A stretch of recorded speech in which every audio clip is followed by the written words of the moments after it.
압록강을 2번 건넌 남자가 있습니다. 한 번은 어머니를 만나러, 두 번째는 혼자 살아남기 위해서였죠. 2019년 한국 국적을 가진 탈북민이 불법으로 북한에 잠입했습니다.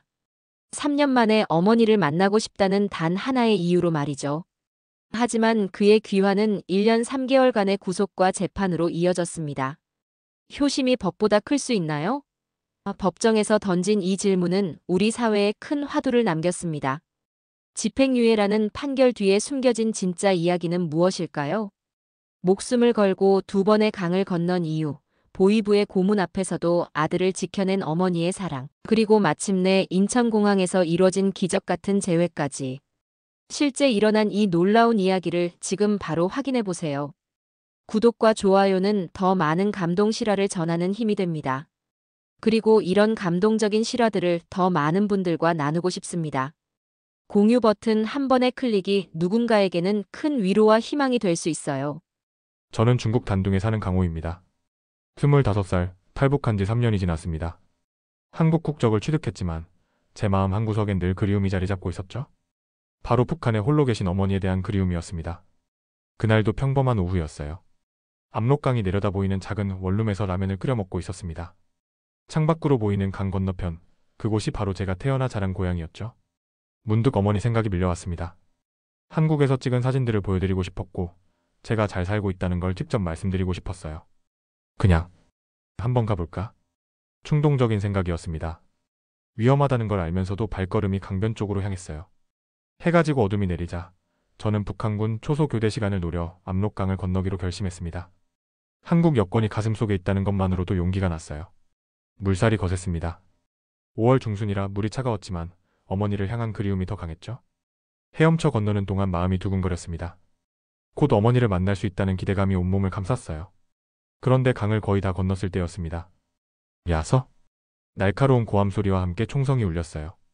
초소에서 병사 한 명이 달려오고 있었습니다. 제 심장이 멈출 것 같았어요. 순간 아버지가 떠올랐습니다. 제가 10살 때 보위부에 끌려가 고문당하던 아버지의 모습이 선명하게 스쳐 지나갔어요. 움직이지 마. 병사가 총구를 제게 겨누었습니다. 트라우마가 몰려왔어요. 아버지의 신음소리, 피투성이 얼굴, 그리고 며칠 후 차갑게 식어버린 아버지의 시신까지. 온몸이 떨렸습니다. 하지만 그 순간 어머니 얼굴이 떠올랐어요. 혼자 계실 어머니를 생각하니 두려움보다 효심이 더 컸습니다. 저는 떨리는 목소리로 말했어요. 총 내려놓으세요. 저는 한국 국민입니다. 병사의 눈빛이 흔들렸어요. 하지만 곧 차갑게 돌변했습니다. 뭐라고? 한국 놈이 여기 와서 뭘 하겠다는 거냐? 총구가 더 가까이 다가왔습니다. 제 이마에 차가운 금속이 닿았어요. 그 순간 모든 게 끝날 수도 있었습니다. 하지만 저는 포기할 수 없었어요. 어머니가 기다리고 계시니까요. 어머니를 만나러 왔습니다. 제발. 제 목소리가 떨렸지만 의지만큼은 확고했어요. 한국 여권이 제게 준 용기, 그리고 어머니를 향한 사랑이 총구 앞에 공포를 이겨냈습니다. 그것은 제 인생에서 가장 긴 몇 초였지만 동시에 가장 소중한 순간이기도 했어요. 병사는 결국 저를 놓아주었습니다. 아마도 제 간절함이 전해졌던 것 같아요. 하지만 경고는 확실히 했죠. 다시는 이런 짓 하지 마라. 다음엔 정말 쏜다. 저는 고개를 끄덕이고 어둠 속으로 사라졌습니다. 익숙한 길이었어요. 어릴 적 뛰어놀던 그 길을 따라 1시간 반을 달렸습니다. 숨이 차고 다리가 아팠지만 어머니 생각뿐이었어요. 새벽 2시쯤 드디어 집에 도착했습니다. 작은 토담집, 기와지붕이 낡아 보였지만 여전히 따뜻한 제 고향집이었어요. 조심스럽게 문을 두드렸습니다. 누구세요? 어머니의 목소리였어요. 3년 만에 듣는 그 음성에 가슴이 먹먹해졌습니다. 엄마, 저예요. 강호예요. 문이 열리자 어머니와 마주쳤습니다. 많이 야위셨어요. 머리도 하얗게 새셨고 주름도 깊어졌습니다. 순간 눈물이 쏟아질 뻔했지만 참았어요. 아이고 이놈아. 왜 왔냐? 왜 와서 우리 다 죽게 하냐? 어머니는 저를 끌어안으면서도 울음을 터뜨렸습니다. 기쁨과 두려움이 뒤섞인 복잡한 감정이었죠. 저도 어머니를 꼭 안았어요. 엄마 보고 싶었어요. 하지만 어머니의 표정은 점점 어두워졌습니다. 주변을 둘러보시며 불안해하셨어요. 보위부가 감시하고 있다. 네가 오는 걸 봤을 수도 있어. 어떻게 하냐, 어떻게. 저는 준비해온 한국 사진들을 꺼내 보여드렸습니다. 서울 시내 모습, 제가 다니는 대학교, 그리고 제 일상 사진들까지. 한국이 얼마나 좋은 곳인지 설명해드리고 싶었어요. 엄마, 여기 보세요. 한국은 정말 좋은 나라예요. 자유롭고 안전하고 우리 같은 사람들도 보호해주죠? 하지만 어머니는 믿지 못하셨습니다. 오히려 더욱 불안해하셨어요. 그런 것들 다 가짜 아니냐? 너 혹시 간첩되어서 온 거 아니지? 가슴이 아팠습니다. 어머니조차 저를 의심하신다니. 하지만 이해할 수 있었어요. 북한에서 평생 살아오신 어머니에게 자유라는 건 너무나 낯선 개념이었을 테니까요. 엄마, 제가 거짓말쟁이로 보여요? 정말로 한국은 우리를 지켜주는 나라예요. 탈북민들을 받아주고 정착할 수 있도록 도와주고. 어머니는 제 손을 잡으시며 떨고 계셨습니다. 그래도 무서워. 너 때문에 다 죽으면 어떻게 하냐. 그 말씀에 마음이 찢어질 것 같았어요. 효심에서 비롯된 행동이었는데 오히려 어머니를 더 고통스럽게 만들고 있었습니다. 하지만 포기할 수 없었어요. 어머니도 자유로운 곳에서 살아야 한다고 생각했거든요. 새벽이 밝아오면서 상황은 더욱 긴박해졌습니다. 동네 사람들이 일어나기 전에 어머니를 설득해야 했어요. 시간은 흐르고 있었고 위험은 점점 커지고 있었습니다. 어머니를 설득하는데 하루 종일이 걸렸습니다. 처음엔 완강히 거부하시던 어머니도 제 간절함에 조금씩 마음이 움직이시는 것 같았어요. 특히 한국에서 찍은 영상들을 보여드렸을 때 표정이 달라졌습니다. 정말 이런 곳이 있단 말이냐? 서울 거리의 활기찬 모습, 자유롭게 걸어다니는 사람들, 그리고 풍요로운 일상의 장면들을 보시며 어머니는 작은 희망을 품으셨어요. 다음 날 저는 미리 연락해둔 브로커를 만났습니다. 중국 동포 출신인 그는 이런 일에 경험이 많았어요. 위험하긴 하지만 불가능한 건 아니야. 다만 시간이 좀 걸릴 거야. 브로커는 산속 깊은 곳에 있는 농막을 소개해 주었습니다. 그곳에서 기회를 기다리자는 거였죠. 어머니와 저는 가방 하나씩만 챙겨서 그 은신처로 향했습니다. 농막은 정말 외진 곳에 있었어요. 인적이 드물고 나무들이 우거진 곳이었습니다. 하지만 안전했죠. 여기서라면 보이부 눈에도 띄지 않을 것 같았어요. 이제 좀 안심이 되네. 어머니도 이곳에 와서야 긴장을 풀으셨습니다. 3년 만에 함께하는 시간이 소중했어요. 어머니는 제가 한국에서 어떻게 살아왔는지 궁금해하셨고 저는 그동안의 이야기를 들려드렸습니다. 대학교도 다니고 있어요. 통일학과에서 공부하고 있어요. 통일학과? 그런 것도 있구나. 어머니는 신기해하셨어요. 남북 통일을 학문으로 연구한다는 것 자체가 북한에서는 상상할 수 없는 일이었으니까요. 며칠 후 브로커로부터 연락이 왔습니다. 중국 로밍 신호가 잡히는 곳으로 올라가서 받은 전화였어요. 다음 주쯤 되면 가능할 것 같아. 국경 경비가 좀 느슨해지는 시기가 있거든. 희망적인 소식이었습니다. 어머니께 전해드렸더니 처음으로 밝은 표정을 지으셨어요. 정말 그곳으로 갈 수 있을까?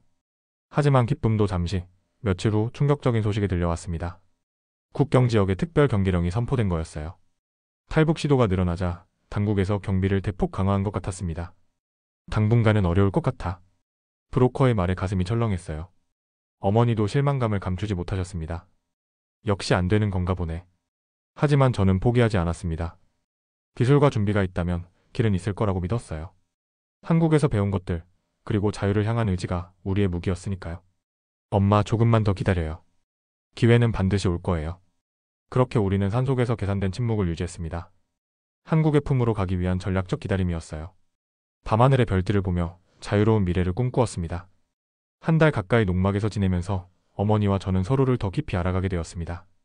어머니는 제가 한국에서 겪었던 어려움들도 듣고 싶어 하셨어요. 처음엔 정말 힘들었어요. 말도 다르고 문화도 달라서. 그래도 견뎌낸 네가 대견하다. 어머니의 격려에 마음이 따뜻해졌어요. 그동안 혼자 감당해야 했던 외로움들이 조금씩 치유되는 느낌이었습니다. 6월 초 드디어 브로커로부터 좋은 소식이 왔습니다. 6월 8일 새벽에 가능할 것 같아. 그날 초소 근무가 바뀌거든. 구체적인 날짜가 정해지자 어머니도 기대에 부풀어 하셨어요. 짐을 다시 정리하고 탈출 경로도 여러 번 확인했습니다. 이제 정말 가는 거구나. 어머니는 고향을 떠나는 것에 대한 아쉬움도 있으셨지만 자유로운 삶에 대한 기대가 더 컸어요. 저도 마찬가지였습니다. 어머니와 함께 한국에서 새 삶을 시작할 생각에 가슴이 벅찼어요. 6월 7일 밤 우리는 국경으로 향했습니다. 브로커가 안내해준 길을 따라 조심스럽게 움직였어요. 달빛도 없는 깜깜한 밤이었지만 희망으로 발걸음이 가벼웠습니다. 국경 근처에 도착해서 대기했어요. 브로커가 약속한 시간까지 기다렸는데 뭔가 이상했습니다. 초소에서 움직임이 보이지 않았어요. 이상하네. 분명 이 시간에 교대해야 하는데. 브로커도 당황했습니다. 시간이 지나면서 상황이 명확해졌어요. 근무 순번이 바뀐 거였습니다. 우리의 계획이 완전히 틀어진 거죠. 오늘은 안 되겠어? 다음 기회를 기다려야 해. 실망스러웠지만 어쩔 수 없었어요. 위험을 무릅쓸 수는 없었으니까요. 우리는 다시 농막으로 돌아가기로 했습니다. 그런데 돌아가는 길에 문제가 생겼어요. 평소와 다른 길로 가야 했는데 그 과정에서 우리의 동선이 노출된 것 같았습니다. 마을 어귀에서 수상한 사람들이 우리를 지켜보고 있었어요. 빨리 가자. 브로커가 재촉했지만 이미 늦었습니다. 다음 날 새벽, 보이부 요원들이 농막을 급습했어요. 저는 운 좋게 밖에서 물을 길어오고 있었지만 어머니는 잡히고 말았습니다. 엄마. 멀리서 어머니가 끌려가는 모습을 봤어요. 뛰어나가고 싶었지만 그러면 저도 잡힐 뿐이었습니다. 가슴이 찢어질 것 같았어요. 국가라는 거대한 기계장치 앞에서 개인의 의지는 너무나 작았습니다. 하지만 포기할 수 없었어요. 어머니라도 살려야 한다는 결심이 더 강해졌습니다. 그날부터 저는 새로운 계획을 세우기 시작했어요. 어머니를 구하고 함께 자유로운 땅으로 가는 것. 그것이 제가 해야 할 일이었습니다. 어머니가 잡힌 후 저는 친척집으로 피신했습니다. 고모네 집 다락방에 숨어 지내면서 어머니 소식을 기다렸어요. 마음이 타들어갔습니다. 사흘째 되는 날 끔찍한 일이 벌어졌어요. 보이부 요원들이 어머니를 마을 회관으로 끌고 와서 취조를 시작한 거였습니다. 그것도 공개적으로 말이에요. 강호가 어디 있는지 말해. 요원의 고함 소리가 산 아래까지 들려왔어요. 저는 다락방 창문으로 그 모습을 지켜볼 수밖에 없었습니다. 어머니가 의자에 묵혀 있었어요. 모릅니다. 정말 모른다고요. 어머니의 절규가 가슴을 찢었습니다. 보이부 요원은 가차 없었어요. 어머니를 때리기 시작했습니다. 그 소리가 선명하게 들렸어요. 아! 어머니의 비명소리에 저는 미칠 것 같았어요.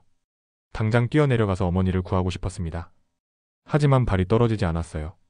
그러면 어머니도 저도 모두 끝이라는 걸 알았기 때문이죠. 다시 한번 물어본다. 강호는 어디 있나? 요원이 채찍을 들어 올렸어요. 그 순간 어머니가 고개를 들어 제가 숨어있는 쪽을 바라봤습니다. 눈이 마주쳤어요. 어머니의 눈빛에서 간절함을 읽을 수 있었습니다. 채찍이 어머니의 등을 때렸어요.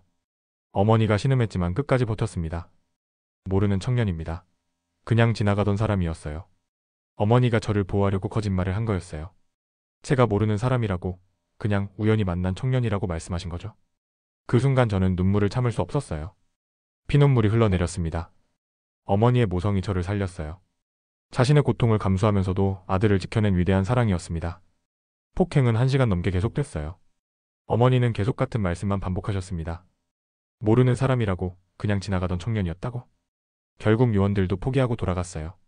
어머니는 그 자리에 쓰러져 계셨어요. 마을 사람들이 부축해서 집으로 모셔갔습니다. 저는 그 모든 걸 지켜봐야 했어요. 아무것도 할 수 없는 제 자신이 너무 원망스러웠습니다. 밤이 되자 저는 조심스럽게 고모님께 부탁했어요. 고모 엄마가 어떠신지 좀 보고 와주세요. 고모님이 다녀오신 후 전해주신 소식은 참담했어요. 많이 다치셨어? 하지만 정신은 멀쩡하셔. 내 걱정만 하고 계시더라. 그날 밤 저는 결심했습니다. 어머니의 희생을 헛되게 하지 않겠다고. 분노를 눌러 참고 생존을 위해 더 조심스럽게 행동하겠다고. 가족 전체를 살리기 위한 또 다른 희생이 필요했어요. 다시 한번 압록강을 건널 계획을 세우기 시작했습니다. 이번에는 혼자서라도 반드시 성공해야 했어요. 어머니의 상태가 조금 나아진 것을 확인한 후 저는 재탈출을 결심했습니다. 이번에는 혼자 가서 한국에 도착한 다음 어머니를 합법적으로 모셔오는 방법을 찾기로 했어요. 브로커를 다시 만났습니다. 이번엔 더욱 조심스럽게 계획을 세웠어요. 이번엔 다른 루트로 가야 해. 저번에 노출된 곳은 위험하거든. 새로운 도강 지점은 채방이 낮은 곳이었어요. 하지만 물살이 더 세고 위험했습니다. 그래도 어쩔 수 없었죠. 6월 15일 새벽, 저는 홀로 압록강에 섰습니다. 차가운 강물이 발목을 적셨어요. 이번엔 실패할 수 없다는 압박감이 컸습니다. 엄마 꼭 모셔올게요. 마음속으로 다짐하며 강물에 몸을 맡겼어요.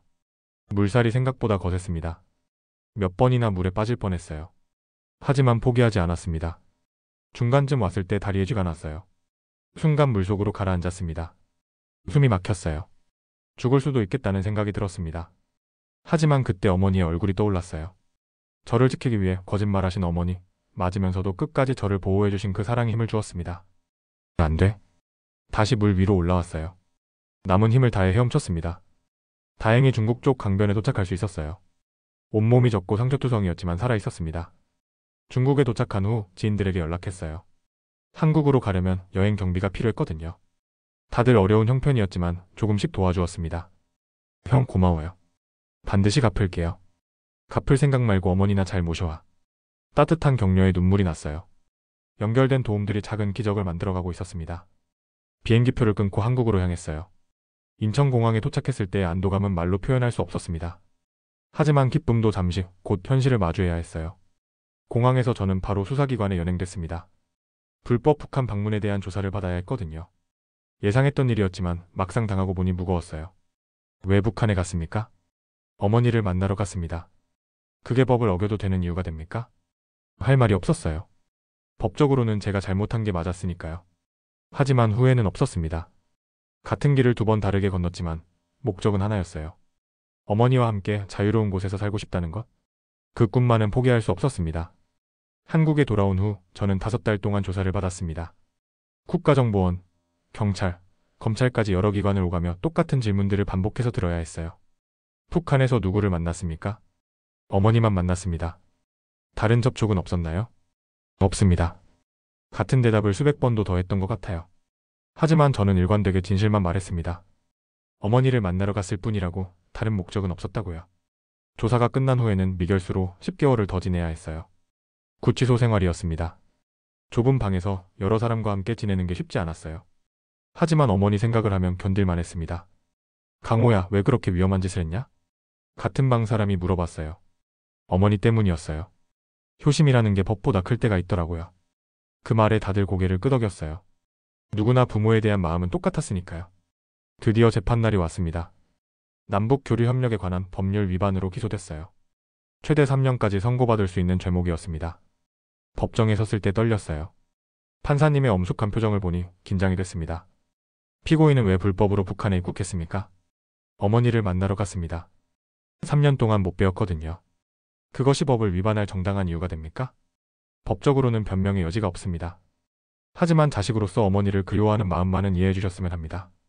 저는 솔직하게 말했어요. 잘못은 인정하지만 제 마음만은 진실하다고? 어머니에 대한 효심만은 누구도 비난할 수 없다고 생각했거든요. 변호사님도 정상 참작을 요청해 주셨어요. 피고인은 순수한 효심에서 비롯된 행동을 했습니다. 물론 법을 어긴 것은 잘못이지만 그 동기만큼은 이해할 수 있습니다. 재판부는 오랫동안 심의했어요. 기다리는 시간이 길게 느껴졌습니다. 과연 어떤 판결이 나올지 궁금했어요. 주문을 선고한다. 판사님의 목소리가 법정에 울렸어요. 피고인을 징역 1년에 집행유예 2년으로 선고한다. 집행유예였어요. 실형을 피할 수 있었습니다. 순간 안도의 한숨이 나왔어요. 다만 피고인의 효심은 인정하나 앞으로는 합법적인 방법을 통해 가족 상봉을 추진하기 바란다. 판사님의 당부 말씀에 고개를 숙였어요. 책임을 진다는 자세가 정의를 살렸습니다. 불법이었지만 효심이라는 순수한 동기가 정상 참작됐던 거예요. 석방되던 날, 한 해 3개월 만에 다시 자유의 몸이 됐습니다. 하지만 진짜 자유는 어머니와 함께할 때 완성되는 거라고 생각했어요.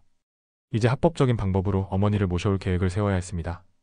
석방된 후 저는 곧바로 어머니를 구하기 위한 활동을 시작했습니다. 탈북민 지원 단체들을 찾아가서 도움을 요청했어요. 다행히 여러 곳에서 관심을 보여주었습니다. 어머니 상황이 어떤지 먼저 파악해야겠어요.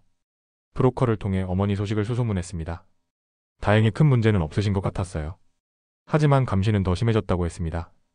이제 일반적인 탈북 루트는 어려울 거야. 다른 방법을 찾아야 해. 브로커의 말에 마음이 답답했지만 포기하지 않았어요. 반드시 방법이 있을 거라고 믿었습니다. 몇 달 후 극적인 소식이 들려왔어요. 어머니가 브로커의 도움으로 중국을 거쳐 태국으로 탈출하셨다는 거였어요. 믿을 수 없었습니다. 정말이에요? 어머니가? 응, 태국 난민수용소에 계셔. 곧 한국으로 오실 수 있을 거야. 가슴이 터질 것 같았어요. 20일간의 지옥 같은 시간이 끝나는 순간이었습니다. 인천공항에서 어머니를 기다렸어요. 1년 넘게 떨어져 있었던 시간이 길게만 느껴졌습니다. 출입문 앞에서 목을 빼고 기다렸죠. 다른 승객들이 하나둘 나오는데 어머니는 보이지 않으셨어요.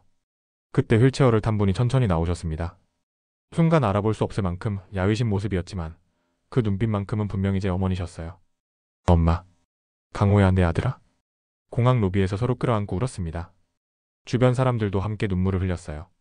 휠체어에 앉으신 어머니를 꼭 안고 있으니 꿈만 같았습니다. 정말로 살아계신 게 맞는지 몇 번이나 확인했어요. 엄마 정말 많이 보고 싶었어요. 나도 그랬어? 매일 내 생각만 했다. 어머니의 목소리는 많이 약해져 있었지만 여전히 따뜻했습니다. 병원에서 정밀 검사를 받아보니 상태가 심각했어요. 그동안의 스트레스와 영양실조로 몸 곳곳이 망가져 있었습니다. 특히 심장 기능이 많이 떨어져 있어서 수술이 필요하다고 했어요.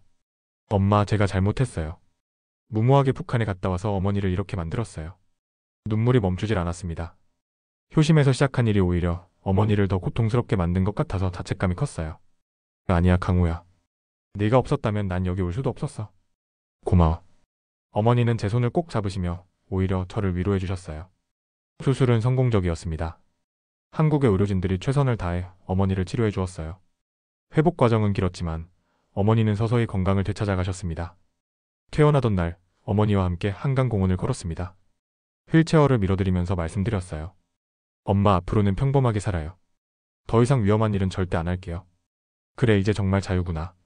내 아들과 함께 자유로운 하늘 아래 있으니 그것만으로도 충분해. 한강 위로 석양이 지고 있었어요. 압록강과는 완전히 다른 평화롭고 자유로운 강이었습니다. 그 강변에서 어머니와 함께 바라본 노을이 세상에서 가장 아름다웠어요. 지금도 어머니와 함께 살고 있습니다. 매일 아침 잘 잤니라고 물어보시는 어머니, 함께 드시는 식사, 저녁 산책까지. 평범한 일상이지만 그 모든 순간이 기적처럼 소중합니다.